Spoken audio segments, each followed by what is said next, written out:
if I'm going into the afterlife in Istvan's version, right, you still need your body, so you've got to kind of take care of it, right? So what happens if your body is destroyed? Whereas in the kind of more Platonic version, you can think really of the body as a kind of clothing that you simply discard, right? And you know the soul then achieves much greater importance, because it's the soul that's going to survive, and it's the soul that's immortal, right? So and also then that should lead to a different kind of understanding of yourself.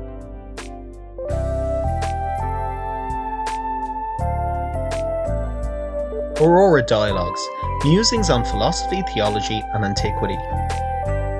Episode 4, Body and Incarnation. Welcome to Aurora Dialogues.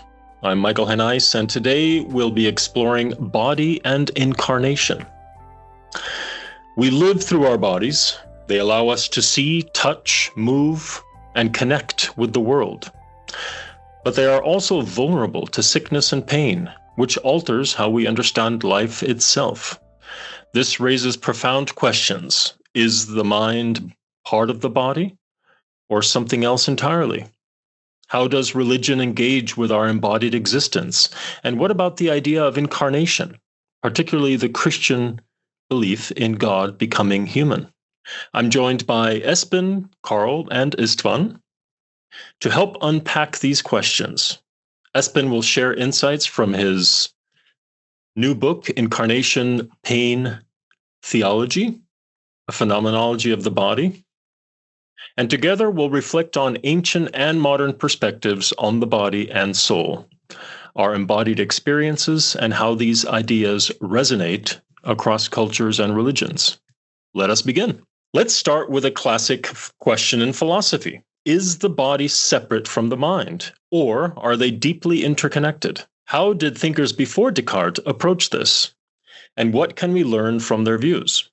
Sure. Well, I mean, I'm a Platonist, so I'd go back to the, if you like, the standard Platonic approach, which is that there's either you assume that there's a kind of bipartite soul, but, you know, Plato is more associated with a tripartite soul. So you have a rational element of the soul and an irrational element of the soul. And so a lot of what we think of as belonging in the mind nowadays would really be inside the soul, particularly this kind of rational element of the soul, or even in the Stoic understanding where you have a kind of controlling element of the soul. So I think I would probably not kind of go down the line at so much of a kind of separation between mind and soul, and see very much this kind of a lot of the functions that we would nowadays think of as belonging in the mind as actually being functions that are carried out by a rational element of the soul. I mean, if you think of the classic example, right, is Plato's notion of the charioteer and the two horses, right? You have the charioteer, which is the logistikon, the rational element of the soul, and then you have a spirited element of the soul, the kind of good horse, and the appetitive element of the soul, the bad horse. And the aim of the charioteer, the rational element of the soul, is to rely on the good horse to kind of drag the bad horse along a kind of virtuous path. Just from my place of ignorance, just ask you the question, Carl. What about the more familiar picture that people like me have of Platonism as a dualist? You know, that there is a distinction also between the soul that gives access to the realm or the ideas on the one hand, and then the material existence on the other as some kind of shadow reality or something like that. Sure. Or is that completely wrong? No. I agree with that as well, right? Where you have the notion of, particularly in Phaedrus, where you have the notion of the souls. So before their incarnation, they travel through the heavens, and they glimpse. So we're talking about the ideas, right, or the forms. Justice, beauty, and so on. And so they're glimpsing the forms. But at a certain point, the souls become attracted to matter, and they lose their wings, and they become incarnated. So you have this notion of the charioteer, the chariot with wings, the soul with wings flying through the heavens and descending. But I mean, it's so the soul then has this kind of interim function, like you were mentioning, right? So it becomes incarnated, and so when it initially is incarnated, there's the shock of becoming enmattered, and it initially forgets the ideas. But so Plato's idea or Plato's notion is really, well, the child starts to remember, and that's his explanation for why, or he justifies it from the fact that children seem to learn particularly quickly. And he says, well, they're not really learning anything new; they're just remembering what the soul had known already. There is a really interesting connection to Chomsky's argument for a universal grammar, right? Because he's also observing that children pick up language way faster and more accurately than it would be predicted from a procedure where they just learn from experience and kind of inductively. So this kind of same broad observation about development in both cases. You have a story in Herodotus where a king wants to know what's the oldest language in the world, so he locks the kids up when they're bored, and he instructs that no one is to speak to them. And then the idea is that whatever language they speak will be older, like even without having any kind of input from anyone, they will innately know or come to some sort of linguistic development, and that must be the kind of oldest language. Yeah, it's really fascinating, actually, this kind of links between modern linguistics and and observations in Greek philosophy and intellectual life. Espen, what about phenomenological approaches? In one way, you could think about the way in which phenomenology came to think about the body as a way to try to overcome the typical Cartesian dualism. Of course, what we associate with Descartes might or might not be Descartes, but anyway, is to think that there is a principal distinction between the ways of the body, which is extension in space, and thinking, which is obviously not possible to measure according to spatial measurement. But the problem is that we then get a kind of inner split in the human being between what we call mind and the body. But in the ordinary experience, we don't usually experience ourselves as split in this way. And the way phenomenology tried to start their reflection is to ask, how is the body most originally given? It's not as an object in front of me. It is the body that I live through.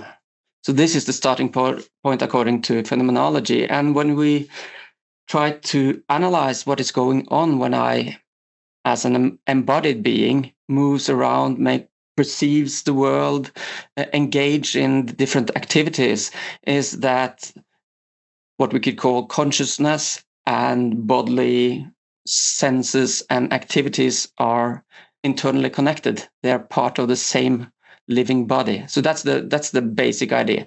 And of course, from that, there is no doubt that you also can speak about the body. There is some sort of a dualism here too, because you can, of course, observe another person's body.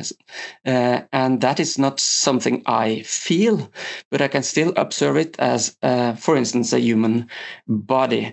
So you have to distinguish. The most basic distinction is between the lived subjective body and the objective body. And I can even regard my own body as an objective body. For instance, if I break my leg, for instance, and goes to the doctor, I would probably observe my leg together with the doctor in the same sort of detached way, unless I'm in horrible pain. Of course, that's another issue. So the point is that when we start already, before we start to reflect on ourselves, we are the soul and body is intertwined and united already, I would say.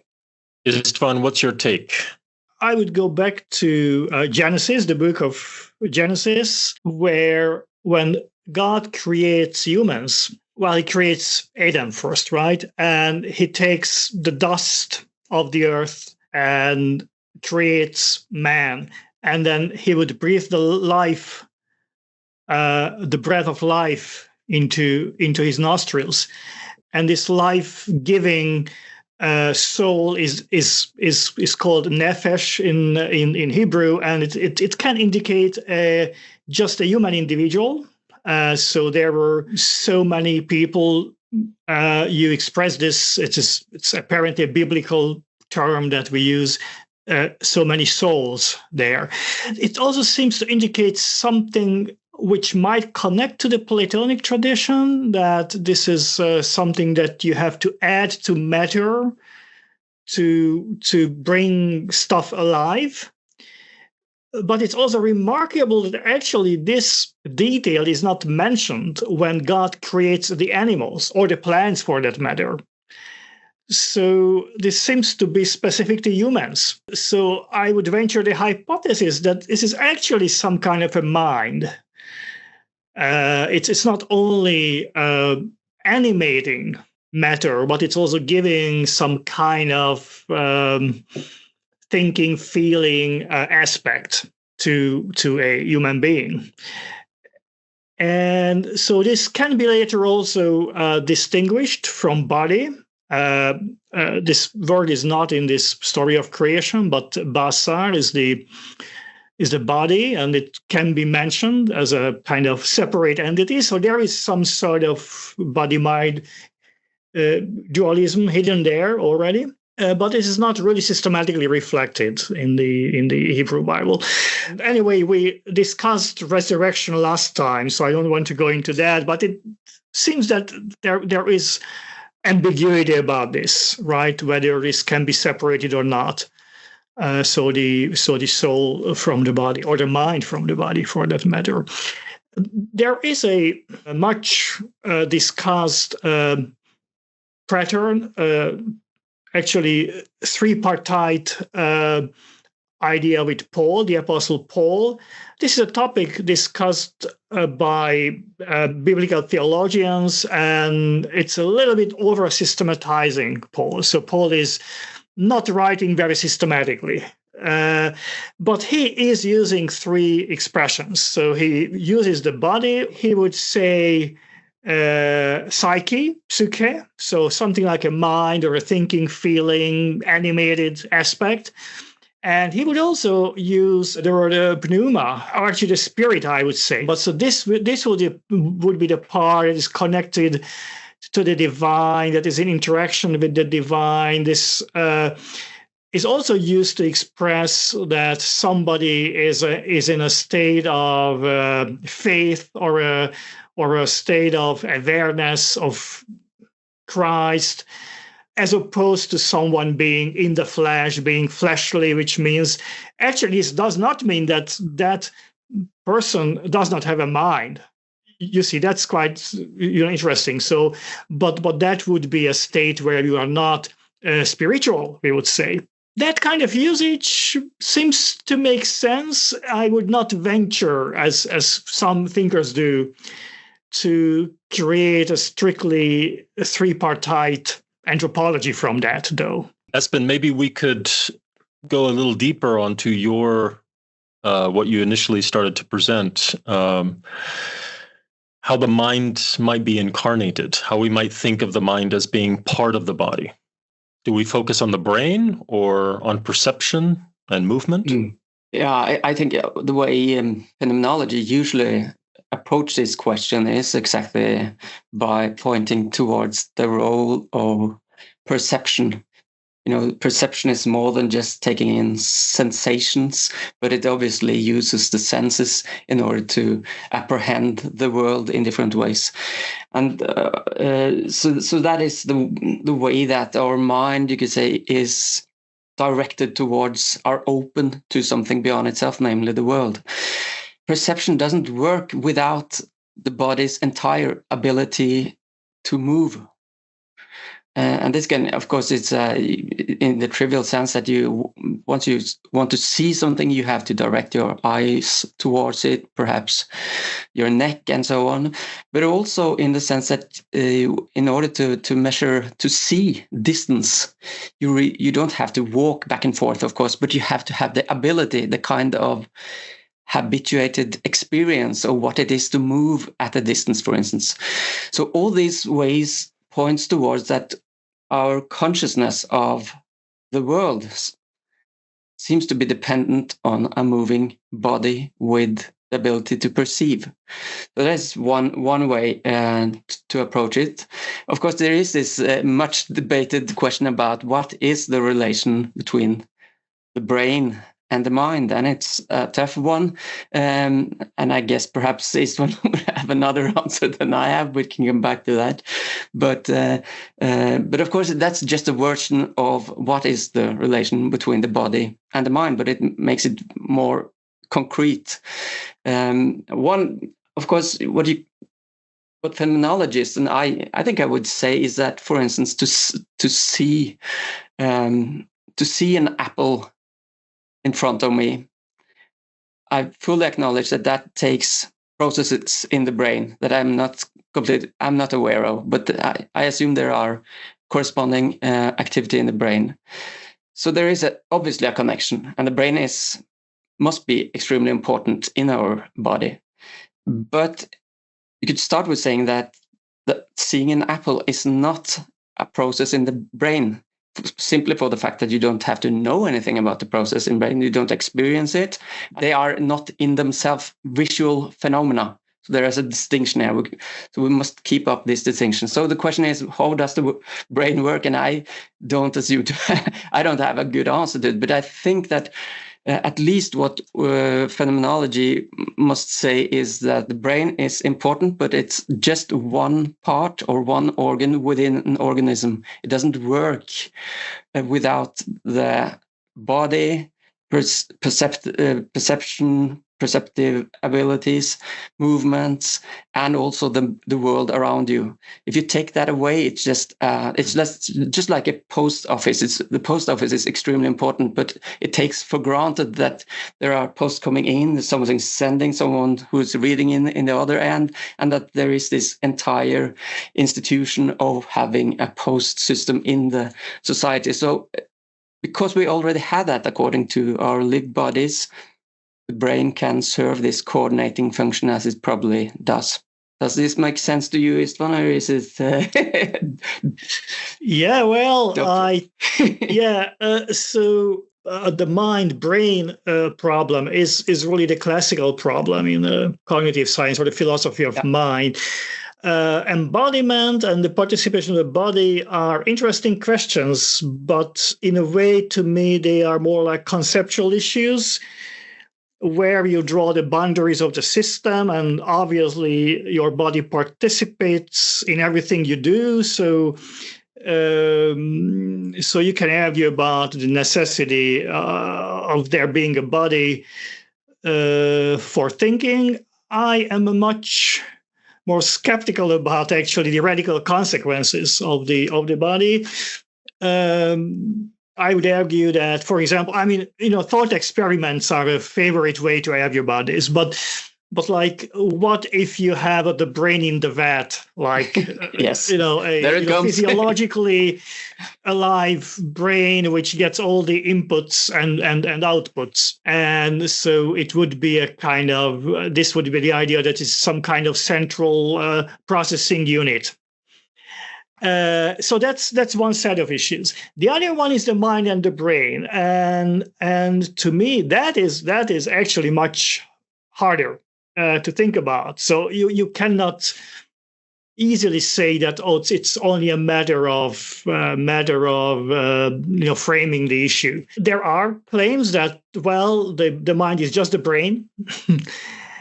You can play around with thought experiments again. You can ask, okay, what happens if I replace a brain cell with a kind of artificial cell, or a bunch of cells with a like a microchip, and then I just continue until my entire brain is replaced by an artificial brain?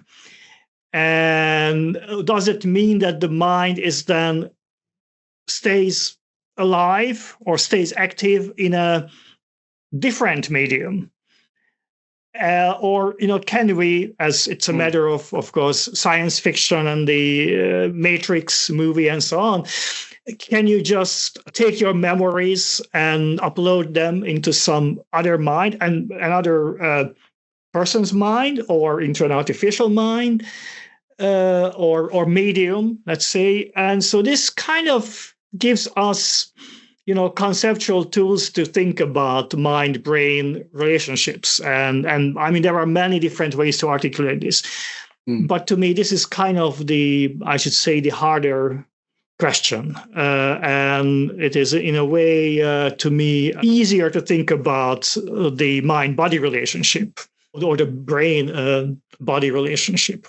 And by the way, you can see a kind of interesting example of the body being preserved after death in the early, first, second century images of hell. And I might have mentioned this in other discussions before, but in order to be physically tortured in the afterlife, of course, you need a body. and so this is a really interesting idea because in Paul there is all this emphasis on the body just going away after you die, and even if you get resurrected, it's not going to be a body like the one you have.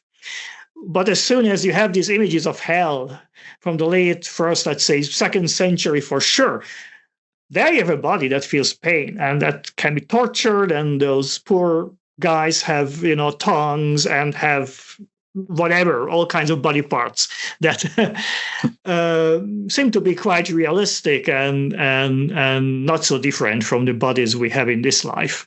So that's a sort of interesting observation about the necessity of some kind of keeping together mind and body in the afterlife. Carl, your thoughts on this whole discussion at the moment? Sure. Well, one of the things that I think raises the question with the mind and body problem in the afterlife, or the soul body dualism, is then what actually, what actually is me, right? If I'm going into the afterlife, and in Istvan's version, right, you still need your body, so you've got to kind of take care of it, right? So what happens if your body is destroyed? Whereas in the kind of more Platonic version, you can think really of the body as a kind of clothing that you simply discard, right? And the soul then achieves much greater importance because it's the soul that's going to survive, and it's the soul that's immortal, right? So and also then that should lead to a different kind of understanding of yourself in this. Maybe I'm being a bit unfair on the kind of biblical tradition, right? But if all that's going to survive is your soul and the body is simply clothing, you don't really need to have any sort of attachment to the body because it's simply disposable, right? So you need to identify with your true self, which is really the soul, not the body. And obviously the Platonic tradition is different because you have this notion of metempsychosis. So the soul is constantly reincarnated in different bodies, and so you have a kind of hierarchy of different incarnation. Comes a little bit in it, so playing on the same idea that Istvan thematized on, but a bit of a different approach, right? Where there is simply the human soul, but that becomes incarnated in animals, right? So particularly evil men, for example, then become reincarnated as brutes, and there's entire hierarchy of kind of animals, and the kind of lowest is the oyster, right? Because the oyster just can live. The oyster only experiences pleasure, but it has no intellectual content, so it experiences the pleasure of the moment without being able to remember past pleasures and without being able to plan for future pleasure. So even kind of pure pleasure in a Platonic sense, right? To really enjoy that, you need some sort of intellectual capacity. Yeah, so I think there is a bit of a distinction, right? And the Platonists really, or if you adopt a Platonist approach, you can kind of really denigrate the body. Obviously, this is something that's a major embarrassment for Christian Platonists, right? The Cappadocians, because you have this, they can't really simply just reject Platonism or this notion of metempsychosis, but you have then the joke in several of the Cappadocians of souls just waiting around in spring when it's the mating season for lots of animals to find an animal body that they can kind of jump into, just this attempt to kind of reduce this Platonic approach to absolute ridicule from a Christian perspective. So, Carl, our bodies are central to our experience, but they're also fragile. They're vulnerable. What does this teach us about existence? And maybe you could start with the Stoic experience and the Stoic approach.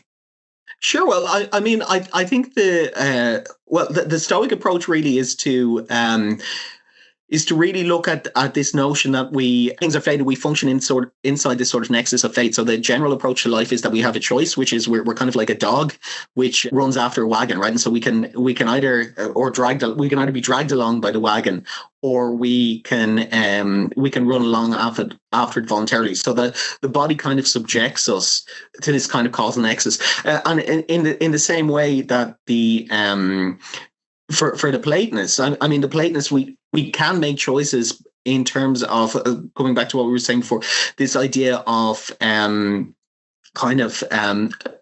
really identifying ourselves with our body. So we do have this element of choice, but the aim of Platonism, so the aim of Stoicism is really, if we follow Stoic philosophy, we kind of have a better life here and now. If we follow Platonic philosophy, we really have to aim at no longer being incarnated, right? If we live a virtuous life, and the kind of most virtuous life for Platonist is the life of a philosopher, then we get a kind of break from incarnation by getting to live in a star. So we miss several cycles of incarnation, but ultimately we'll be reincarnated. So I mean, I think the Platonist approach is really to kind of get out of your body and not have to get back into one for a very long period of time. Espen, let's talk a little bit about some of the themes that you riff on in your book, particularly pain, because pain ends up being quite an important aspect of this idea of experience. It can work as what I was trying to think about was whether we could think about pain as a specific let's see, intense experience, which gives us a specific access to our embodiment. That was one of my questions. And the background for this interest is that many phenomenologists have made this observation that although they acknowledge that we are embodied and have a body, it's also true that we don't pay much attention to our bodies in the everyday engagements in the world. But there is this strange tendency that things that are really, really basic to our mode of being tends to become invisible to us. So we take them for granted. And all the kind of skills, habits we have that we can rely on, they make it possible for us to engage in, let's say, an activity, to play a game, to play piano, or to read a book. And then we just direct ourselves to the task we are pursuing. And then the body tends to become more or less invisible to us. But so, for instance, if you play tennis, all your attention will go into the game.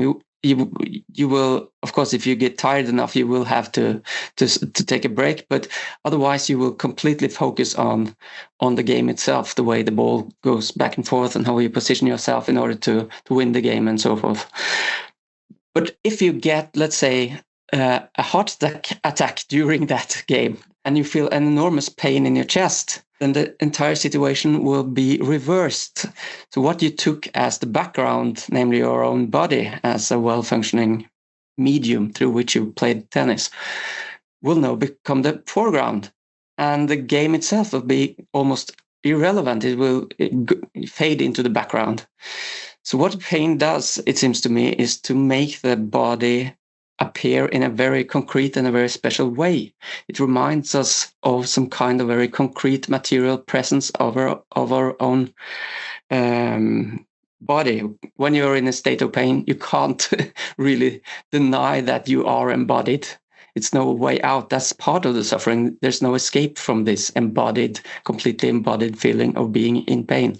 So that was one of my starting points for reflecting on the role of pain and embodiment. I was just thinking, as you were talking, about the depictions of Christ in many of the sort of cathedrals in Spain, which Istvan is familiar with. And pain and vulnerability is very often emphasized, right? In particularly in Spanish Christian culture. As Istvan, have you seen that? Have you sort of, is that sort of an experience that you've had in some of those spaces as you've traveled through Spain? Yes, indeed. I mean, there is this centrality of Christ's suffering to Spanish piety. Truly. And I remember one stay with my family in a Spanish city, and it was during the Holy Week where you have several processions. And my wife just comes out of a church and tells me a little bit chuckling that, they are just nailing the Savior to the cross. And this is kind of, it was a matter-of-fact thing. They have to assemble the display that they would carry around. But it's like really actively reenacting the events of Christ's suffering. I have to say that although we take this for granted somehow, that this emphasis on suffering in the Bible, in the New Testament, suffering as part of the process of salvation, but this is not so evident. So this is the result of a historical process of reading and interpreting the text. And if you look at even the Gospels, there is a kind of stoic layer there. So Christ is saying in Matthew 10, for example, that don't be worried about those who destroy the body, because they cannot destroy the soul. So this is a really interesting kind of stoic approach that also Paul has. Sufferings don't matter, so as long as I keep my eye on the prize and fulfill my job. So it is kind of blending out suffering. It's acknowledging the suffering, but saying that this is not really important. This is not going to the heart of the matter, or it is not really should not distract you. So this is actually quite different than making suffering central to your path of faith, which is also there in Paul in some way. But it is not so much reflection on the suffering of Christ, but it's a talk about his own suffering, which is kind of a vindication of his status as one of the apostles. So he would speak in 2 Corinthians 12, sufferings as a sign of his being elected to be God's apostle. Well, the Gospels, they do mention, of course, Christ's suffering, but it is really very brief and kind of summary statements about Christ being, punished and whipped and nailed to the cross, and he does express some distress, like being thirsty or being abandoned by God. But there is not a lot of attention to this kind of inner life, this inner psychological process at all, which is, I would say, of course, in line with biblical storytelling by and large, which does not report a lot about people's inner lives. But I would say that Christ's suffering does not really play a central role in the entire theological concept of salvation, in the very beginning at least. So Paul can think about Christ's descent, appearance in a human form, death, resurrection, without emphasizing suffering or the particular contribution of suffering to this entire scheme of salvation. Anyway, we will probably have more space later to go into more detail about that. So speaking of gods, do gods have bodies? And what kinds of bodies might they have, Carl? And is the Christian... Sorry, go ahead. No, is the Christian concept of incarnation unique? Or do we see parallels in other traditions? Well, in a lot of epic traditions, Greek epic or Celtic epics, you definitely have this tradition of the divinities being something more like just a kind of superhuman being. So there is a physical body, right? If you think of Diomedes in the Iliad, where he wounds Aphrodite, and so it's quite clear that she has a physical body. Or you have the scene where Hera gets herself all dolled up and she's basically using deodorant, right? So the body is not kind of like the divine body. You don't have this kind of image, right, that you have in some Christian traditions, right, where Christ, or seems to eat, but he doesn't actually process food in the same way as the rest of us. I mean, the divinity is seen as very much superhuman. I mean, sometimes there are other factors, right? So if you look at the other tradition that I'm very familiar with, which would be the Gaelic, the old Irish epics, where you have something like Leabhar Gavala Éireann, so literally the Book of the Taking of Ireland, but its standard title is the Book of Invasions, where you have these divinities who are kind of gods, but their kind of conception or the portrayal really challenges what we would consider to be a divinity, largely because of their physicality, right? So Nua, who is the king of the Tuatha Dé Danann, who are these kind of supernatural divinities, or, well, originally probably a kind of pagan Irish pantheon. So he loses his arm and it's replaced with a silver prosthesis, and he can't be king with only one arm until it's replaced with a prosthetic. But I mean, he's basically a divinity and he can have his arm chopped off. Or you have the description of the war between the Milesians and the who are kind of the primitive Irish, or the prehistoric Irish, the Milesians or the Gaels, and the Tuatha Dé Danann. So you have in the Greek tradition, you have lots of traditions where you have individuals who are arrogant and engage in a battle of the gods, right? The Greek tradition is no different, but I mean, in the Irish tradition, the Irish actually defeat the gods in battle, which is kind of the height of arrogance in a way. But the gods are then banished under or beneath the earth. But I mean, even in the Celtic tradition, you have stories of the Eachlin and Turin, the plight of the children of Turin, where you have what's essentially a god, right, Keen, but every morning he transforms himself into a pig to go for a walk, and he transforms himself into a pig, and these heroes mistake him for a pig and they kill the god, and so they're punished by so Keen is quite important because he's the father of one of the principal gods, Lu, who's a kind of I suppose a bit like a kind of sky and a weather god, not really a thunder god like Thor, but more of a kind of lightning storm god. But one of the chief Celtic divinities, and his father is simply killed by these heroes, and so it motivates the punishment. They're sent on these impossible quests, ultimately leading in their dead. But I mean, the notion that you could simply kill a god seemed, because they have this kind of physicality, it seems to very much contrary to what we would imagine a god to be. Now, probably in the Celtic tradition, there's something else going on, which is that when these tales were preserved, so sometimes really in the 11th century, of our era, right? So they're preserved by Christians, and they obviously are no longer worshippers of these divinities and want to downplay their significance, so present them as these kind of supernatural figures, but not really what we would consider of as a god. But I mean, you definitely have a lot of traditions where you have this element of physicality. And in terms of incarnation, I mean, there is the Orphic myth, right, where Dionysus, the wine god, is killing Dionysus. Okay, from a Greek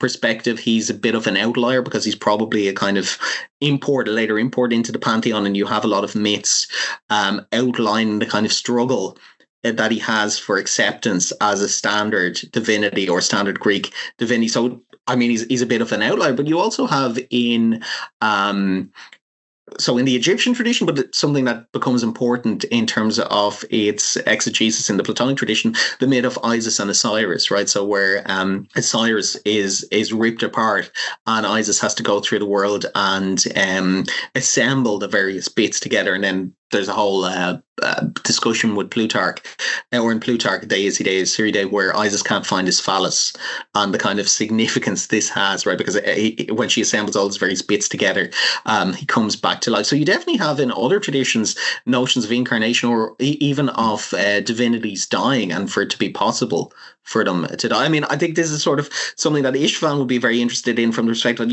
you take very much this kind of cognitive approach and looking about, beyond the text to what these kind of interpretations maybe tell us about the society that was originally engaging with these types of myths.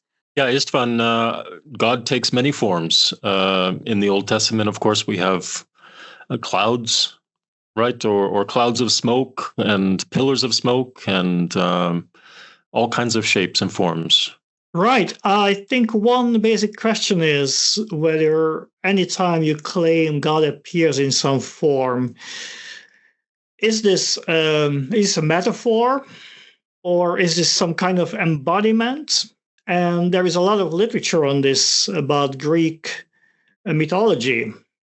So did people think that the owl is actually Athena, or the lion is Hercules, or was this kind of a symbol which kind of pointed at the god, some kind of vector? I don't know. What do you think about it, Carl? What did the Greeks really believe that the gods appeared in animal shape or bird shape? And I will come back to the Old Testament, but I was just really interested to. They certainly do outline them in the epics, but whether the kind of what we might think of as the kind of rational, 5th and 4th century BC Athenians thought of those things is another issue. I mean, I think, and this comes back to your point, I think sometimes religious laws or the religious concepts could fulfill functions that we would fulfill in other ways, right? So they do have very strong religious laws against, for example, chopping down olive stumps, and you do have texts about people who are accused of this, and it's on grounds of sacrilege, right? So the olive is sacred to Athena, and somehow there is this connection with the divinity, and so you shouldn't chop it down. But I mean, we for non-religious reasons have restrictions on going down, chopping trees, and preserving the environment. So it does seem that when we look at what a lot of the Greeks do, some of the things that they do under the realm of religion or religious legislation actually is stuff that we still do, but for other reasons, probably for a similar reason, right? In a very arid climate.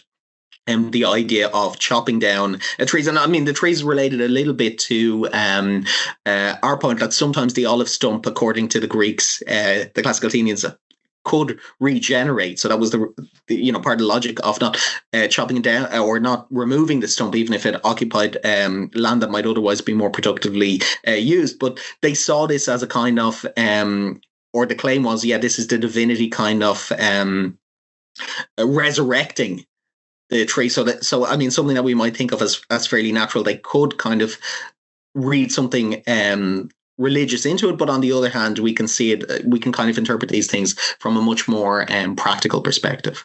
Yeah. But I think whether the Greeks really believe that the animal is the god embodied or not, I mean, there is certainly a lot of depiction of those animals and gods in different shapes in Greek art, right? Yeah. But just to come back to your point, because to take a kind of rational Platonist perspective, and I mean, it's a bit later, right? Second Sophistic, Maximus of Tyre, but he attacks this notion of the gods being present in animal form. And one of the things he particularly hates is, the dog-headed gods or whatever, right? If you think of the kind of classic image that we all have of the Egyptian gods where they have an animal head and a human body, he particularly hates that because he sees it as a really incorrect theological misconception. He also talks about so the Indians, he has an example of Indians worshipping a snake or the Persians worshipping fire. But his problem with that, so for a start, we know that he doesn't believe that this is the case. On the other hand, it's quite interesting because he is very tolerant to a range of religious beliefs, right? Where he says, like, just let people know God. But the reason he kind of hates this this notion of worshipping gods in animal forms or in the form of fire is that he thinks that these theological conceptions lead to inappropriate moral behavior, right? So if people worship an animal, they'll then go and sacrifice animals to it, for example, like with the Egyptians and the snake. And so it creates this idea of a divinity being rapacious, the notion that you can bribe a divinity. And so obviously, I mean, he's very hostile to the notion of the Persians. He says, well, they go around causing warfare everywhere because they worship fire, and fire is this kind of all-consuming divinity. So, I mean, in the case of Maximus of Tyre, he clearly doesn't accept that the gods take animal form, but he does accept that other people might believe it, and he is very concerned that if you believe these things, it might lead you to behave in a kind of immoral way that otherwise you wouldn't. So, well, the text of the Hebrew Bible is, of course, the product of a certain literate elite. Even though there are lots of, let's say, folk tale-like or folk narrative-like stories in it, plenty of it, it all went through some kind of editing. And it seems that even if there were ideas about God being manifested in some kind of bodily form, this was sort of edited out of the tradition. And there is a really strong, obviously very strong resistance to depicting God in any shape or form. And this is, of course, in the second commandment. And this is a kind of cornerstone of Jewish religion as we know it. There have been, of course, lots of speculations about maybe this does not reflect the historical reality of the early history of the religion. Well, of course, on the one hand, there is this argument that, well, all these very fierce arguments and prohibitions were necessary because people were actually depicting God, right? So that's kind of one argument. And, the golden calf of the Exodus story and so on could be ways that God was depicted. Also, there has been this entire program in the 1990s, this academic approach, partly from Swiss Old Testament scholarship, looking at art from archaeological evidence and arguing that there was a much richer artistic program attached to Jewish religion than we believe. I don't know. I mean, a lot of that evidence is rather late, and also it's not quite straightforward that those are depictions of God. And then again, always the fact remains, of course, you could depict some symbols that point to God or refer to God. So that's why I would say that the cloud or the pillar of fire, even the burning bush, could be interpreted in that way. That being said, even if we grant that those few instances are actual appearances of God in some kind of physical form, they are very, very rare. And so the rule still remains that in the tradition as we know it, barring speculations about what we don't know, the God of Israel does not easily lend itself to, let's say, bodily manifestations. And so this kind of incarnation for the Jewish people was a really no. It was not really imaginable, at least not in the kind of historical times that we have good evidence of. So Espen, let's turn to you on this, because this is central to so much contemporary theology, particularly this idea of low Christology. The incarnation of God in human form. Maybe you could talk a little bit about that, about the uniqueness of that Christian tradition. I mean, just to follow up the discussion here and a bit, and then try to return to your question, if that's okay. As Istvan ended saying that, in whatever the early tradition may have been, it seems that at some stage at the time around where Christ emerged, it has been fairly well established that God is transcendent in a radical sense. So in that sense, it becomes a paradoxical, and as Paul suggests, even foolish suggestion that God can become a human being. And of course, this you see it also in the early Christianity. That there is this big debate during the first 2 centuries, where on the one hand you have what we now call Gnostic religious movements, which probably was rather heterogeneous, but which has in common probably that there is some kind of material body is part of a lower or even evil part of a creation. And then you have Christ can be seen as a kind of redeemer who has the secret knowledge, the gnosis, that can release the soul from the body.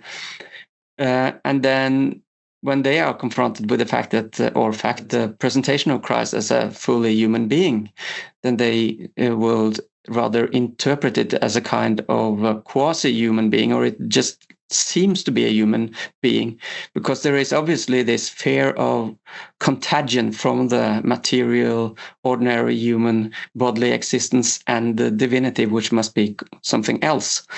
The early church fathers contested this very strongly. Tertullian and Irenaeus in particular, where there is this strong sense of, human material existence in Christ, that God really becomes a creation, a part of the creation itself. And the logic behind it, the theological thought, seems to be that it is the same creator God who created all things good in the beginning out of dust. It is the very same kind of dustly, earthly body that he himself enters in order to redeem humankind from the inside, so to speak. So that comes, I guess, back and forth, but becomes the major position in what we know today as the Catholic Church of the early period of Christianity. Yeah, so how do we think about this today? That's your question. Of course, there is there is many ways in which we can think about incarnation as a topic that, for theology and philosophy of religion today. And following the footsteps of Paul and so on, we would very often interpret it in terms of salvation or redemption or something like that. But there is also a way in which, for instance, the philosopher, and I think he was an atheist, but it doesn't mind. Merleau-Ponty suggests that the event of incarnation is some kind of turning metaphysics upside down. So it's really a metaphysical event from the Father beyond us as a powerful, transcendent thing that demands in a hierarchical thing towards the faith in the Son, who has become one of us. So so for him, the important thing is that incarnation shifts entirely the focus and transfigures the religion. Of course, that's many things can be said about that, but it's at least a very interesting perspective. And one place he comments that when Nietzsche says famously, God is dead, that has already happened to Christianity, both in the sense, of course, that Christ died on the cross, but also in the sense that this old metaphysical thought about this entity beyond us now is transposed to an incarnate being, which identifies with human beings. So that's at least one perspective on incarnation. So, Carl, do we find parallels in other traditions of this idea of the incarnated God? Well, one thing that obviously in the kind of system of Dionysus, but one of the things that I find interesting with Espen's point is, obviously, if we look at Merleau-Ponty's scheme, you have a major problem in that where you have this idea of a God bounded in history, and the question, right, if you imagine, which is kind of standard, I suppose, approach for a lot of ancient theologians or ancient philosophers, that if God's nature is perfect, it can't change, right? Because any change is for the worse. So you have to imagine that if God does become incarnated, then it can't be this kind of just random shift in direction at a point of time. You have to demonstrate that the nature didn't change. And for God to be the father of a son would seem like a radical shift in his nature. So the way of doing that is say, well, the son was always in God's nature before the birth of the historical Christ. And so you have very much this kind of tradition in early Christian thought where they try and work out, well, no, actually other thinkers perceived somehow the Son. So the notion of God having some sort of logos, or the Word of God, and obviously in John's Gospel, where you say the Word was made flesh, you can say, well, actually, then there was the Word of God that existed before it was made flesh. I think the kind of a lot of the Greek tradition, or I think it's someone particularly like Origen of Caesarea, right, where his idea is, well, actually the Son was already there, and other thinkers somehow were aware of the Son. So you have the Father and the Son, and then they say, well, yeah, but the Holy Spirit is actually what's special to us, right? And only the Christians saw. So you do have this kind of unfolding or this kind of revelation of God's nature through time. And clearly it's totally ahistorical, but they're trying to read it back in time. You even have this story that circulates in the Neoplatonist Iamblichus. Well, we have testimony of this story where there is the claim that actually there's similarities between Platonism and Christianity, not because which is actually what happened, obviously, that Christianity follows the model of Platonism, and particularly from once you start to have better educated Christians who are educated in Greek philosophy, which would be at the time Platonism. So what they say is, well, actually, Plato ended up doing a tour of the Mediterranean, and he studied with the rabbis on Mount Carmel, and he learned from them, and so you get this garbled form of Christianity in Platonism. Yeah, I've heard it. Yeah, it's interesting. Espen, Yes. theological significance of Christ's suffering as a conscious act of redemption. That's too much. That's too much.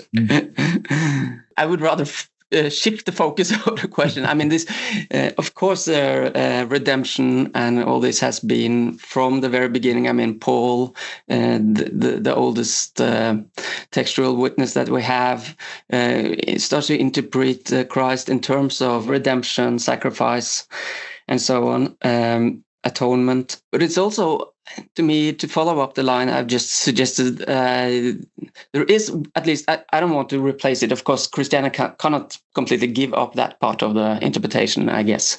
And it's also, as Carl says, you probably have to have some account of Son and the Father and the Trinity in order to make, to preserve the entire tradition.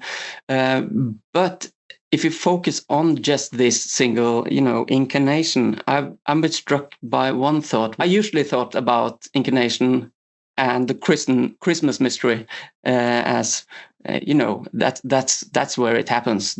God is born as a child, which is, I mean, it's a good point. It's a point Tertullian makes very much out of, how Christ comes out of the womb with all the blood and everything that he really doesn't discuss at all. It's part of becoming fully human. So that's, of course, it's a point there in the nativity stories about incarnation.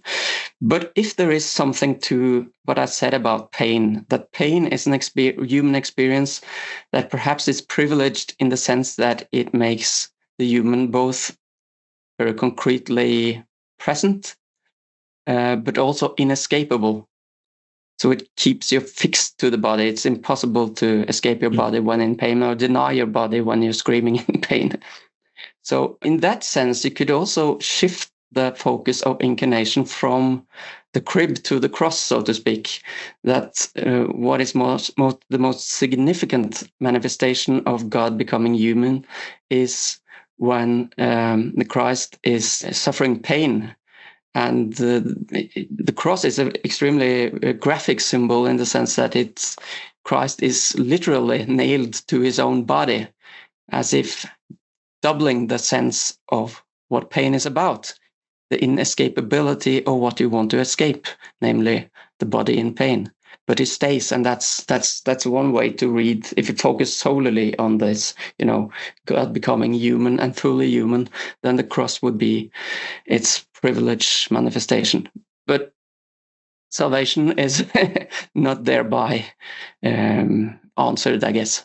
Well, maybe a little provocative moment in liberation theology. This great scream of liberation is of course the phrase that is spoken from the cross, Eloi, Elohi, lama sabachthani. It's often quoted by liberation theologists in Latin America as sort of the greatest cry of protest. So you have this sort of very human Christ suffering on the cross, shouting out to a transcendent God. So you still have this division. Istvan, maybe you could speak to this quandary. Yeah, my first reaction to that would be just responding with this basic idea of the Istvan Czachesz novel and the Last Temptation of Christ, that Christ eventually agrees to die on the cross.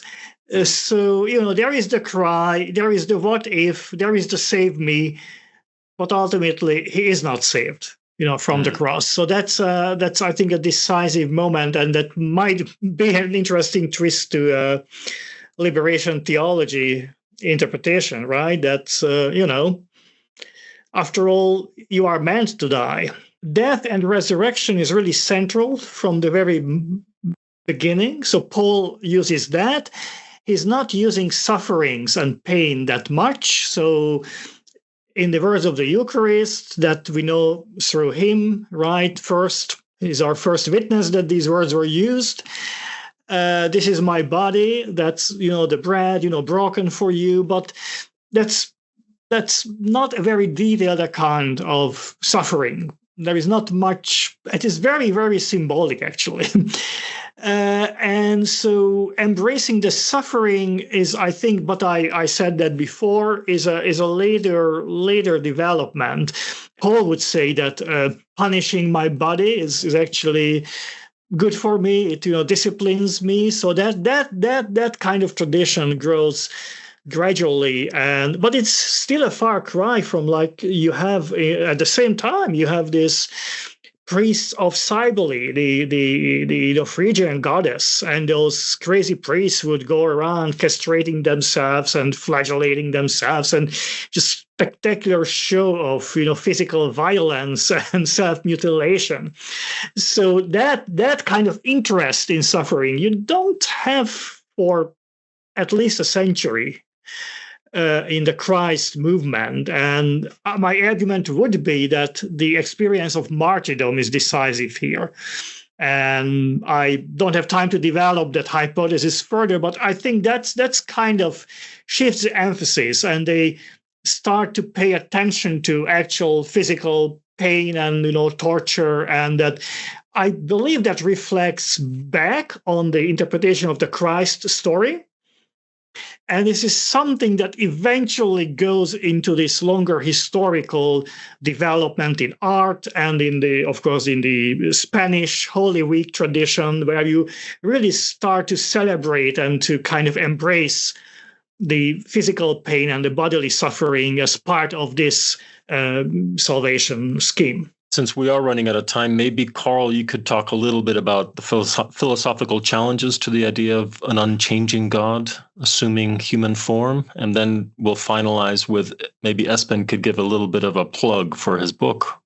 Sure, perfect. Well, I mean, obviously, the problem is that when you say that God's nature is already perfect, it means naturally that then he can't change, right? So every change is for the worse. So if you posit an incarnation, or for example, this is not just incarnation, you have the same problem actually with creation, right? So if you posit a creation at a point in time, you could say, well, what was God doing right before he creates the world, right? Because you have to have an explanation for that. So again, one of the ways of doing that is to try and, so with the incarnation or with creation, you could say, well, it's an act of compassion, right? So maybe the soul falls or something into the material world, so God creates the material world, or maybe the act of incarnation, if you interpret it. I mean, I'm not a theologian, but from a philosophical perspective, if you say that it's the result of an act of compassion, then you don't have any change to God's nature, and it kind of gets you out of that problem, I suppose. Istvan, did you want to say any last words on that note? Even in Judaism, there is this revival of interest in God's body. I should say that God suffers in the Old Testament, not physically, but I would call this a kind of psychological suffering. And there is an expression of God's distress and God's, unhappiness, and it's really interesting. So the God of the Old Testament is not an unmoved, untouched God. It's a very kind of compassionate God, right? In the sense that it can be really harsh and that's doesn't really hard to reconcile with actually modern sentiments. But certainly moved and oftentimes suffering. And the bodily aspect comes back much later in Jewish mysticism, in late antique and medieval times. And there are descriptions of God's body, for example, which are kind of symbolic. It's not a kind of incarnate body at all, but there are kind of mystical speculations. Another way to think about God's body is the Torah, the law. So the law is somehow a body, somehow an incarnation of God. The idea of an incarnation is, which we kind of toss around kind of loosely because we are so familiar with this concept. But I think if you look at the New Testament for the Gospels, this is not at all so self-evident that we speak about any kind of incarnation.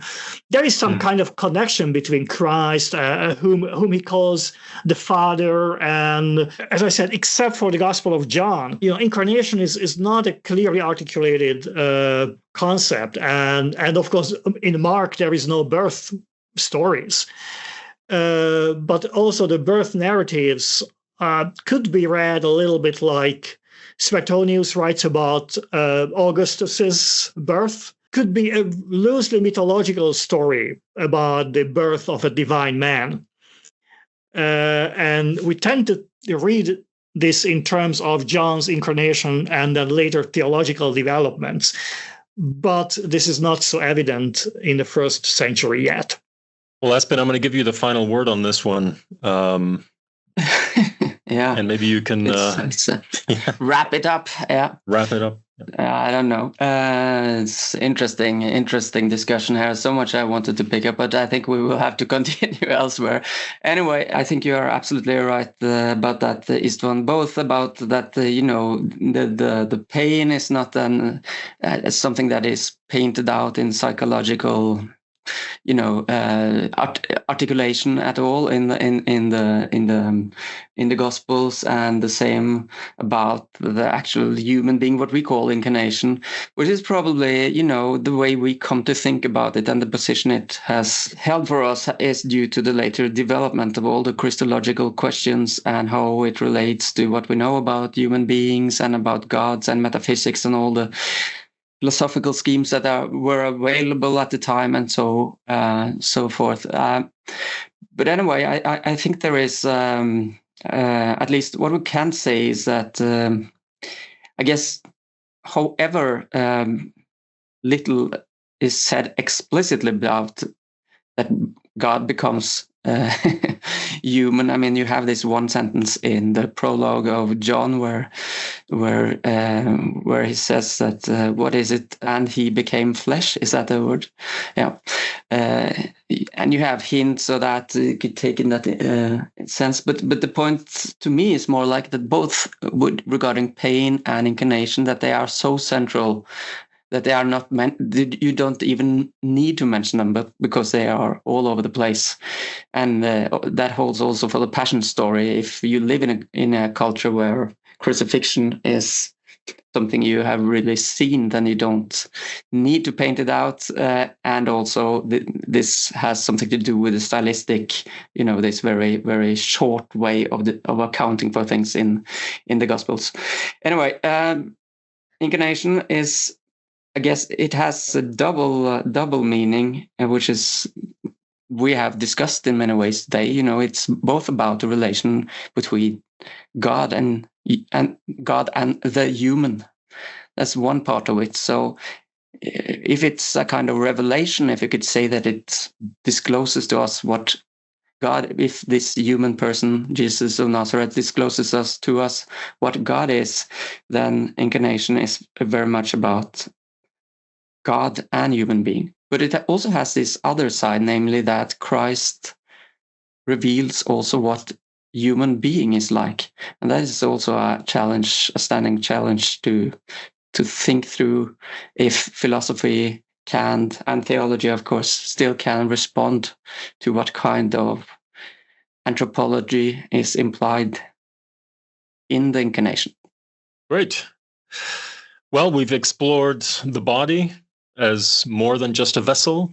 It's central to our experience, our spirituality, and our understanding of the divine. From philosophy to mythology and theology to cultural practices, the body invites us to reflect on what it means to be human and perhaps divine. Thank you, Espen. Thank you, Carl and Istvan, for your insights. And for those who wish to dive deeper, check out Espen's new book, Incarnation, Pain, Theology, a Phenomenology of the Body. Thank you for joining us on Aurora Dialogues. Until next time.